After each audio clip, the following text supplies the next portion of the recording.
તળાજા તાલુકાના ગઢુલા ગામમાંથી સામે આવેલા દ્રશ્યો કોઈ સામાન્ય ખામી નહીં, પરંતુ બાળકોના આરોગ્ય, સુરક્ષા અને ભવિષ્ય સામે ઊભો થયેલો ગંભીર પ્રશ્ન છે। જે આંગણવાડીમાં બાળકોના પોષણ, આરોગ્ય અને સુરક્ષાની જવાબદારી હોવી જોઈએ, ત્યાં બાળકોના પીવાનું શુદ્ધ પાણી પણ નસીબમાં નથી હોતું હોવાના આક્ષેપો સામે આવ્યા છે। તમે જોઈ રહેલા દ્રશ્યો બાળકો માટેનું પીવાનું પાણી ખુલ્લા ટાંકામાંથી ભરવામાં આવી રહ્યું છે। આશ્ચર્યની વાત તો એ છે કે આ ટાંકાને કોઈ ઢાંકણું જ નથી। ધૂળ, કચરો, જીવજંતુ અને ગંદકી તો ઠીક, પરંતુ જો કોઈ અસામાજિક તત્વો તેમાં ઝેરી પદાર્થ ભેળવી દે તો તેની જવાબદારી કોણ લેશે? શું કોઈ દુર્ઘટના બને તેની રાહ જોવાઈ રહી છે કે જ્યારે આંગણવાડીના વર્કર બહેનને પૂછવામાં આવ્યું ત્યારે તેમણે જણાવ્યું કે પાણી ભરવા માટે તેમને દૂર આવેલા ટાંકા સુધી જવું પડે છે। અહીં એક વાત ખાસ નોંધવા જેવી છે કે આંગણવાડી વર્કર બહેન પોતાની ફરજ પ્રત્યેની નિષ્ઠા દાખવીને દૂર સુધી જઈ પાણી ભરી લાવે છે, જેથી બાળકોને પાણી મળી રહે।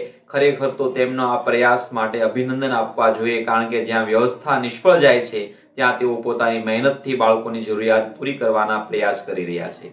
પરંતુ સવાલ બહેનની કામગીરી સામે નથી, સવાલ એ વ્યવસ્થા સામે છે। આખરે એવી પરિસ્થિતિ કેમ ઊભી થઈ કે એક આંગણવાડી વર્કરને બાળકો માટે પાણી લાવવા દૂર સુધી જવું પડે? જ્યારે તેઓ પાણી લેવા જાય છે ત્યાં આંગણવાડીમાં રહેલા નાના બાળકોનું ધ્યાન કોણ રાખે છે? બાળકોની સુરક્ષા માટે કોઈ વૈકલ્પિક વ્યવસ્થા છે કે નહીં? માત્ર પાણીનો જ પ્રશ્ન નથી। ગ્રામજનોના જણાવ્યા મુજબ આ નંદઘર આંગણવાડી કેન્દ્રની ઇમારત પણ અત્યંત જર્જરિત હાલતમાં જોવા મળી રહી છે, જેમની સ્થિતિ એવી છે કે બાળકોને ઘણી વખત વૃક્ષ નીચે ખુલ્લામાં બેસાડવાની ફરજ પડે છે। હવે ચોમાસું માથે છે ત્યારે સૌથી મોટો સવાલ એ છે કે વરસાદી ઋતુ દરમિયાન આ નાના બાળકોને ક્યાં બેસશે? શું વાલીઓ પોતાના જીવના જોખમે બાળકોને આવી આંગણવાડીમાં મોકલશે કે પછી કોઈ દુર્ઘટના સર્જાય તેની રાહ જોવા મળશે? એક તરફ સરકાર બાળ વિકાસ માટે કરોડો રૂપિયાની યોજનાઓની જાહેરાત કરે છે, ત્યારે બીજી તરફ ગઢુલા ગામની આંગણવાડીની સ્થિતિ અનેક દાવાઓની પોલ ખોલી રહી છે। સમરસ ગ્રામ પંચાયતના વિકાસના દાવાઓ વચ્ચે હકીકત એવી છે કે બાળકોને પાણી જેવી મૂળભૂત સુવિધા માટે પણ સંઘર્ષ કરવો પડે છે અને સલામત ઇમારત પણ ઉપલબ્ધ નથી।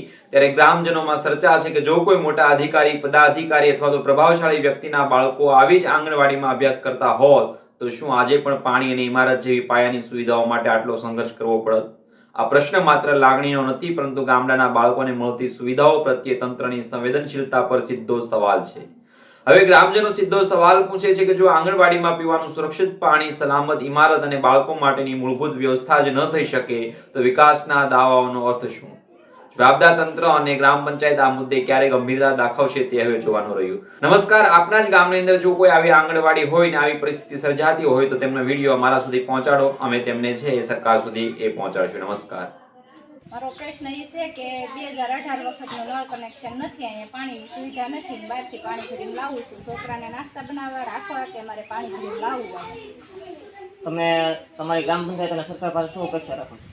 અપેક્ષા એ રાખી કે અમને નળ પાણીને ગોઠવી દે ને સુવિધામાં જે ઘટતી હોય એ પૂરી પાડે। અમરદાર રજૂઆત કરેલી પંચાયતમાં તમે આ બાબતમાં? રજૂઆત કરેલી, રજૂઆત તો 2 થી 3